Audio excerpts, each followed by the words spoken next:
There is a set of leather-bound legal documents kept inside a solicitor's private vault in a small building near Lincoln's Inn. Only 2 names have ever appeared on that vault's access list. The first was the late Queen's personal solicitor, who had drafted the documents in the autumn of 2019. The second was the person Queen Elizabeth had named to receive them when the moment finally came. For almost 6 years, no one else in the royal family knew the documents existed. Music.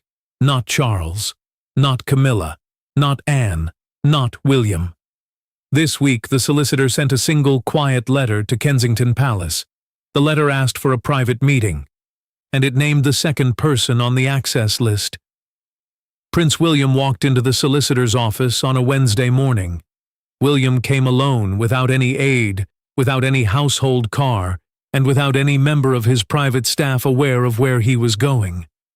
The senior partner met him at the door, showed him to a small private room, and placed the leather documents on the table between them.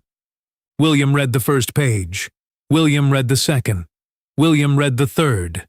And by the 4th page, William understood exactly what his grandmother had done 6 years earlier, and why she had chosen to keep it secret from everyone in the family for as long as she had. Music. And then Prince William did the unthinkable. Before we go deeper into what this really means for the royal family, make sure to like this video and subscribe so you do not miss a single update. The senior partner did not speak much during the meeting. The solicitor, in simple words, is the private lawyer trusted by a member of the royal family to handle personal matters that must never appear in any Crown estate record. This one had served Queen Elizabeth for almost 40 years. He had known the late Queen from the early years of her reign. He had drafted her private wills, her personal letters of instruction, and her family arrangements that lay outside the Crown estate.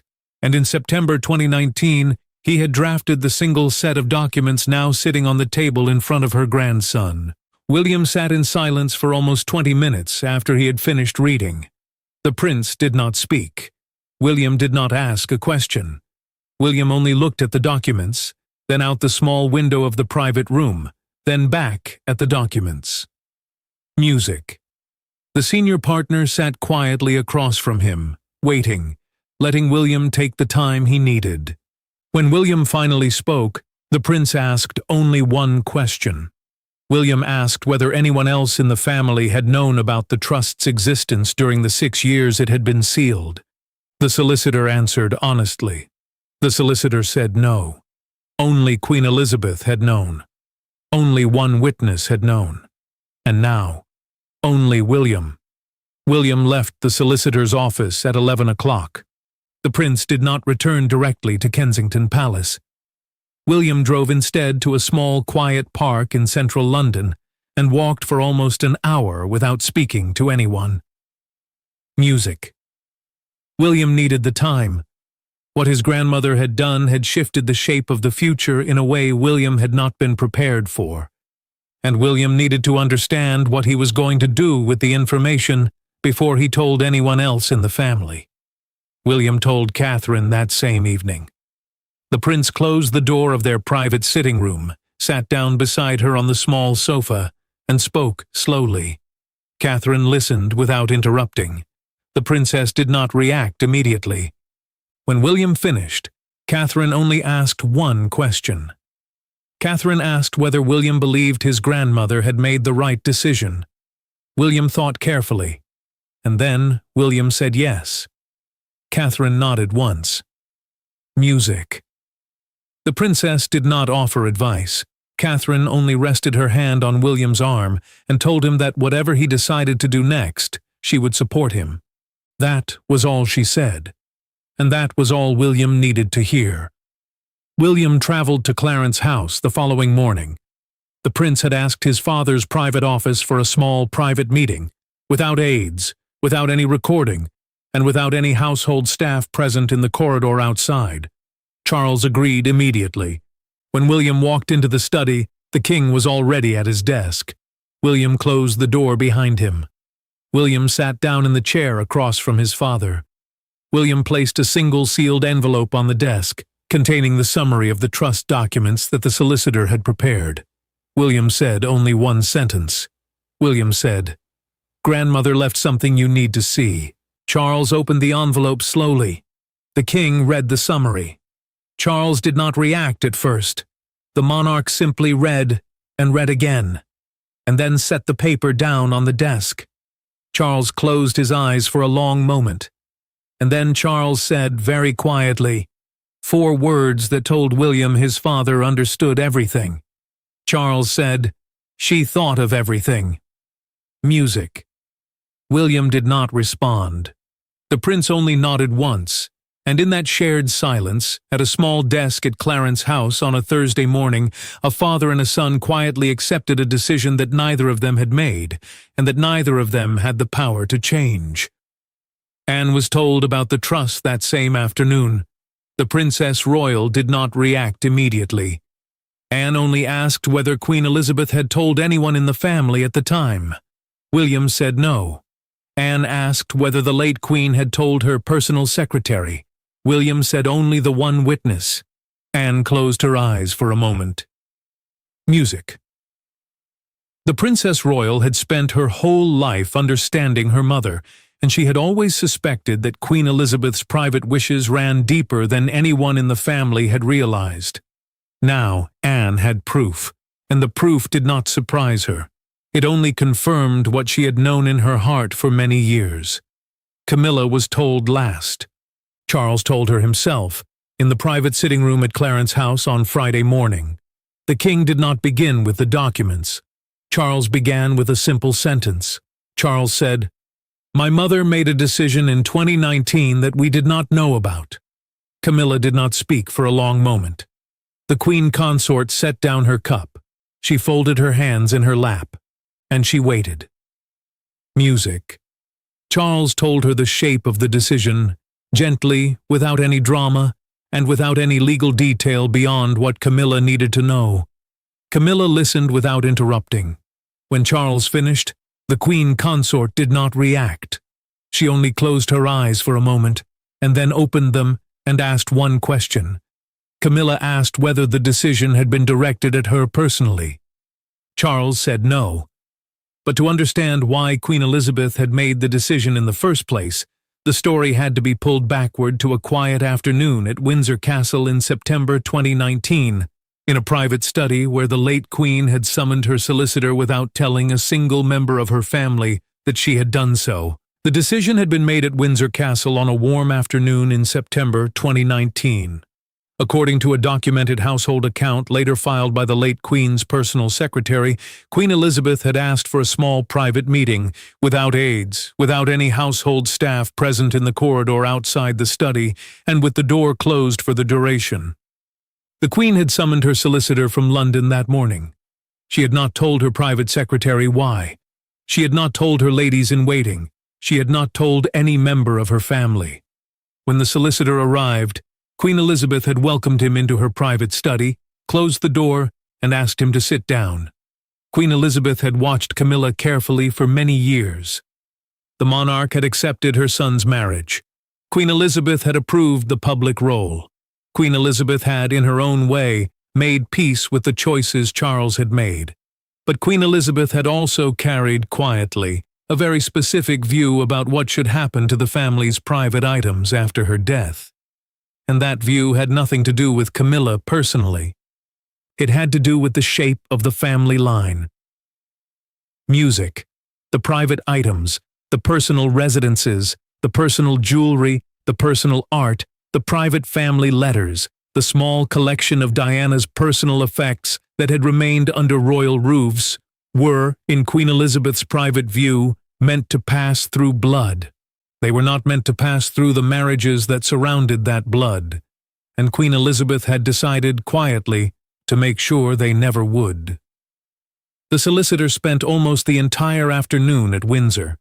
According to a private household account later shared with Anne, Queen Elizabeth had explained her wishes slowly, without any emotion, and without any bitterness toward Camilla or anyone else. The Queen had described the decision as simply the right shape. She had asked the solicitor to draft a private personal trust. She had specified the items to be placed inside it. She had specified the beneficiaries, and she had specified, very carefully, the person to whom the documents would be revealed when the moment came. The trust contained a specific list of items. According to a documented account later shared with William by the senior partner, the trust held one small private residence in Norfolk that Queen Elizabeth had owned in her personal capacity, not as part of the Crown estate. A private residence, in plain words, is a property owned by a member of the royal family as an individual, separate from any Crown property, and passing through personal inheritance rather than through the Crown. The trust also held a collection of private personal jewelry that had originally belonged to Queen Elizabeth's own mother and grandmother. It held a private collection of family portraits, some of them of Diana, some of them of Elizabeth's own childhood. And it held a small archive of family letters that Queen Elizabeth had chosen to preserve, quietly, without ever displaying them or referencing them in her official records. The trust was carefully drafted. Charles was given a life interest. A life interest, in simple words, is the legal right to use and enjoy something during a person's lifetime, without the right to give it away, sell it, or leave it to anyone else. Charles could visit the Norfolk residence, Charles could keep the portraits, Charles could hold the letters, but Charles could not change the ultimate destination of any of it. On Charles's death, everything would pass directly to William, and the trust document contained one specific clause that would matter more than any other. Music. The clause named Camilla explicitly, and it named her only once. It said that under no circumstances, at no time, and under no condition, would the Queen Consort have any beneficial interest in any of the items held inside the trust. Not during Charles's lifetime, not after his death, not in any capacity, formal or informal.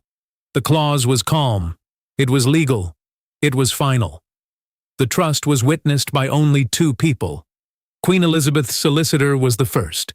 The second was her long-serving personal secretary, whose name did not appear on any published household record, and who had died in 2022 without ever telling a single person about the meeting at Windsor. Queen Elizabeth had given both of them the same instruction. Tell no one. Do not reveal the documents until the conditions are met. And do not, under any circumstances, confirm the trust's existence to any other member of the royal family, including the late Queen's own children. The conditions had been specific. Queen Elizabeth had asked that the documents remain sealed until Charles had reigned as king for at least 3 years. She had asked that they remain sealed until William had formally taken up the title of Prince of Wales. She had asked that they remain sealed until at least 1 full ceremonial year had passed after her own funeral, and she had asked that the moment of revelation be chosen by the solicitor, quietly, without any household briefing, without any press announcement, and without any prior warning to any other member of the family. All of those conditions had been met by the summer of 2025. The solicitor had waited a few more months to be certain, and in October, quietly, he had sent his letter to Kensington Palace. Inside the leather documents, folded between the trust deed and the schedule of items, was a small handwritten note from Queen Elizabeth herself. The note was 1 paragraph long. It was written in her own careful hand, without any date, without any letterhead, and without any signature other than a small, looping E. The note contained a single sentence that William would remember for the rest of his life. Queen Elizabeth had written, "Not everything I owned belongs to the Crown. Some of it belongs to my grandson." Music. William had read that sentence twice, at the small table in the solicitor's office, and had understood everything his grandmother had wanted him to understand, in one clear moment, without needing any further explanation. Charles did not speak about the trust for almost 48 hours after William had shown him the summary. The king cleared his schedule for the following 2 days. Charles did not attend his usual private engagements. He did not review his correspondence. Charles simply sat in his study at Clarence House, alone, and thought. Music. The monarch was not angry.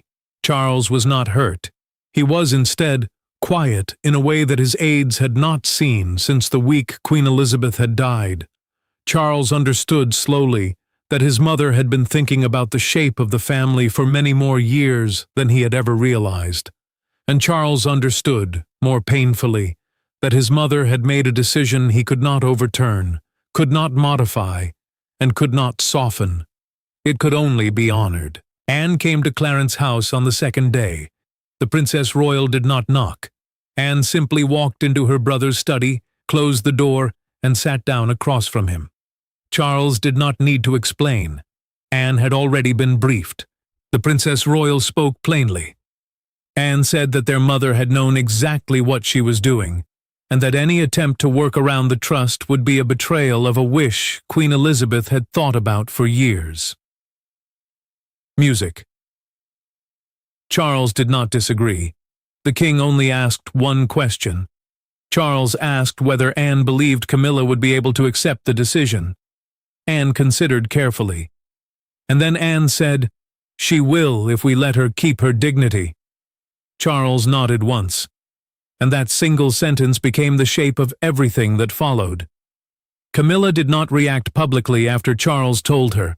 The Queen Consort did not raise her voice. She did not accuse anyone. She did not ask to see the documents. Camilla only sat quietly at her private desk in her sitting room and did not move for almost 2 hours. Music. Camilla felt anger first, then hurt, then something older and heavier. She felt the truth of what the late Queen had thought of her. Queen Elizabeth had accepted Camilla. Queen Elizabeth had approved the marriage. Queen Elizabeth had welcomed her into the family. But Queen Elizabeth had never, in her private heart, considered Camilla the kind of woman to whom she would leave the private items of the royal family. And Camilla, alone at her desk that afternoon, understood that with a clarity she had spent 20 years quietly avoiding. The palace household began to sense that something private was moving through the family by the third day. A palace household, in simple words, means the full team of aides, secretaries, and senior staff who run the daily private life of the royal family. That household normally moved in quiet, organized shifts. But the sudden clearing of Charles's schedule, William's unannounced visit to Clarence's house, and Camilla's decision not to leave her private rooms for 2 consecutive days had begun to draw quiet attention. No aide asked openly what was happening, but every senior member of the household understood that a decision had been made somewhere, and that the family was carrying its weight in silence. The story reached the press by the end of the week. The palace had not confirmed anything. No aide had briefed any journalist. But the household is a small place, and stories about the late Queen's private wishes had a way of finding their way into the sunlight. By Friday afternoon, a single line began appearing on royal news pages across Britain. Late Queen left private trust bypassing Camilla. William saw the line and William's jaw locked. Charles saw it, and Charles said nothing. Anne saw it, and simply nodded once. Camilla saw it and closed her eyes for a long moment. Music. The line was not wrong. It was only earlier than the family had hoped. Charles called an emergency household meeting on Saturday morning. The king cleared the private secretary's office of every aide except one. Charles sat down at the desk and dictated a single line that would form the official household response if the story continued to grow. The line was calm. It was measured. It was, in the end, the only thing the palace could say. The private wishes of the late Queen are her own, and the household honors them fully. That single sentence, when it was quietly briefed to 2 senior royal correspondents on Sunday morning, did not stop the coverage entirely, but it drained the drama from it. The country understood. The story slowed, and the palace, for the first time in a week, began to feel that the moment was under control. William asked to see Camilla the following Monday. The prince did not send an aide. William did not go through his private secretary. He simply called Camilla directly at a private line that only 3 people in the family used and asked whether the Queen Consort might be free for a quiet cup of tea that afternoon at Kensington Palace. Camilla accepted. The Queen Consort did not ask what William wanted to say. But Camilla understood that whatever it was, William had chosen to raise it in person, and that the courtesy deserved to be honored. Camilla arrived at Kensington at 3 o'clock. She came alone, without her private secretary, without any household staff, and without any car crest displayed on the vehicle. William met her at the door of the small green sitting room. The two of them sat down across from each other, in front of a small tea service, with the door closed behind them. Music. William did not begin with the trust. William did not begin with the documents. William began instead with a single quiet sentence. William said, "I did not ask for this, but I will honor it." Camilla listened. The Queen Consort did not defend herself. She did not accuse William of anything. William explained the decision slowly. The prince said that he had learned about the trust only the previous week. William said that he had not been consulted at any point during its creation. William said that he had not known his grandmother had done any of this. William said honestly that if the decision had been his to make, he would have handled certain items differently. But the decision had not been his, it had been Queen Elizabeth's, and William would not be the person who dishonored his grandmother's clear and careful wish. Camilla nodded slowly. The Queen Consort did not argue. She only asked one question. Camilla asked whether William would ever consult her on the future handling of the items inside the trust. William thought carefully before answering, and then the prince said something that surprised her.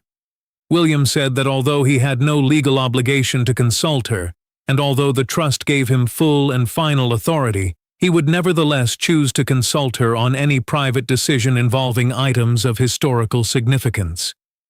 Music. William said that the trust did not give him permission to erase her from the family's memory. It only gave him custody of the items. And custody, William said, could still be exercised with grace. Camilla began to cry quietly. The Queen Consort did not sob. She did not shake. She only allowed one tear to fall, and then another, and she did not wipe them away. Music. Camilla said, after a long moment, that she understood. Camilla said that she had spent the previous week feeling excluded, and had realized slowly that the exclusion had not been personal. It had been structural. Queen Elizabeth had drawn a line about family blood, and that line had nothing to do with the woman Camilla had become. It only had to do with the woman Queen Elizabeth had been. And Camilla, sitting across from William at Kensington that afternoon, understood that she could either fight the line or she could accept it, and Camilla chose, quietly, to accept it. Camilla reached across the table and very briefly placed her hand on top of William's. The prince did not move his hand. William did not pull away. The two of them sat that way for perhaps 10 seconds. And then Camilla stood, straightened her coat, and left the room without looking back. She did not stop to speak to any aide. She did not return to Buckingham Palace immediately. Camilla went instead to a small private garden at the edge of the palace grounds, and sat there alone for almost an hour. Music. Charles was told about the meeting later that evening. The king asked William only one question. Charles asked whether Camilla was all right. William said yes. Charles closed his eyes for a moment. The monarch had not slept well in a week, but that single word from his son let him, finally, exhale. And Charles said, very quietly, "Thank you." William did not reply. The prince only nodded once, and the palace, for the first time in almost 2 weeks, began to feel that the storm had passed. By the following morning, the story had settled into the shape it would carry through the week. The palace had not confirmed the trust's specific contents. No aide had briefed any journalist beyond the single line released on Sunday, but the country understood by now what had happened. Every major British newspaper carried variations of the same front-page line by Tuesday morning. Late Queen's private trust honors William. A private trust, in plain words, is a legal arrangement that holds a family's personal property outside the Crown estate and passes it through the terms set by the person who created it. This one mattered because it did not attack Camilla. It did not celebrate William. It simply reported the fact of the trust and let the country decide what to feel. A senior royal correspondent framed the story on the morning news with one careful sentence. This was not a rejection. This was a plan. Music. That single line traveled across the country within the hour. It gave the public the language to understand what Queen Elizabeth had done, without turning the story into a war between the two women who had lived closest to Charles. The country did not need to choose between Camilla and William. The country only needed to understand that the late Queen had made a careful legal decision 6 years earlier, and that the family was quietly honoring it. Outside Windsor Castle, a small crowd began to gather near the Long Walk by mid-morning. They came, most of them, carrying single white lilies. There were no signs. There were no chants.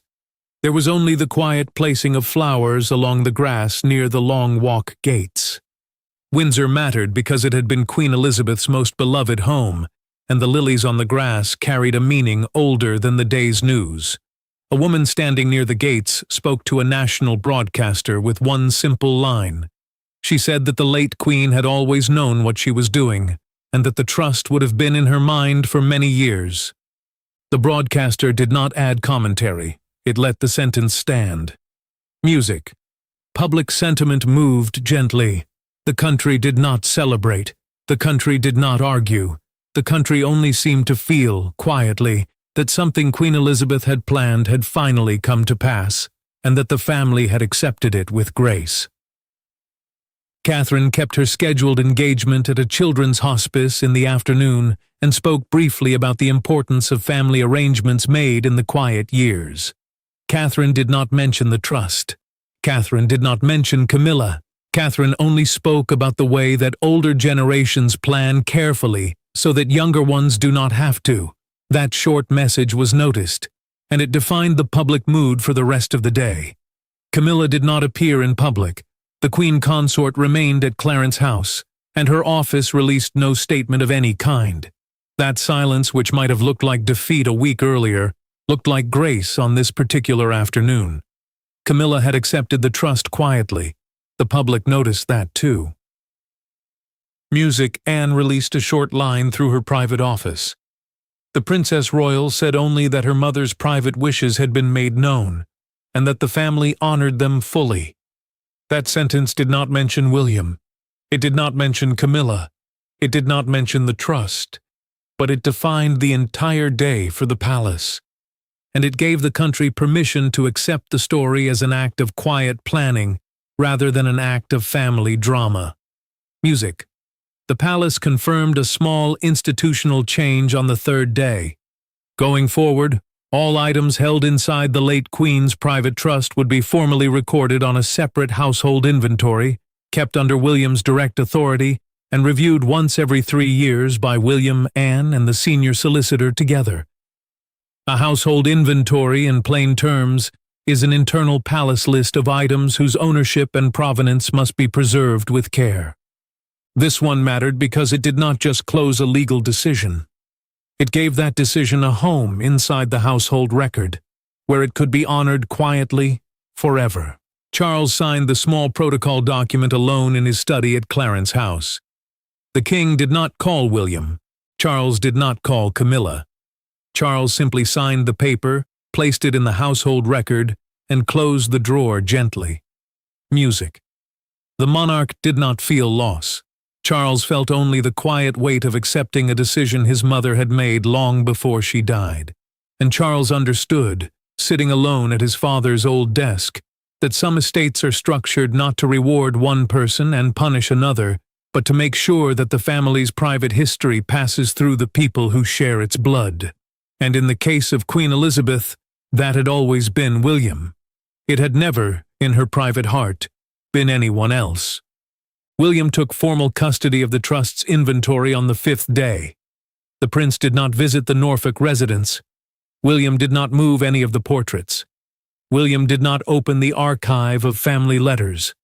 The prince simply signed the transfer document, placed it in his private safe at Kensington, and continued with his day as if nothing had changed.